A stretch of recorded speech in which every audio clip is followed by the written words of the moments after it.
लाडक्या बहिणींनो, 31 डिसेंबरची ई-केवायसी ची मुदत संपली आहे आणि तुमची केवायसी अजून बाकी आहे का? आता पैसे मिळणार की नाही? काळजी करू नका.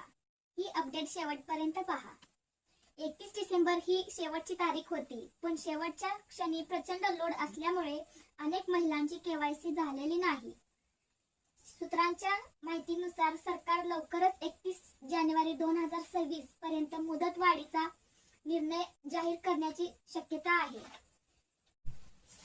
दुसरी महत्त्वाची माहिती म्हणजे ज्यांची केवायसी पूर्ण आहे त्यांच्या खात्यात नोव्हेंबरचा 1500 रुपयेचा हप्ता जमा व्हायला सुरुवात झाली आहे.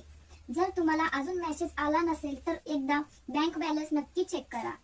तुमची केवायसी झाली की नाही किंवा काही अडचण येत असेल तर कमेंट बॉक्स मध्ये नक्की सांगा आणि मुदतवाढीचा अधिकृत GR आला की सर्वात आधी तुम्हाला कळवेन. अशाच खात्रीशीर माहितीसाठी आमच्या चॅनलला आत्ताच सबस्क्राईब करा आणि हा व्हिडिओ इतर बहिणींना शेअर करा.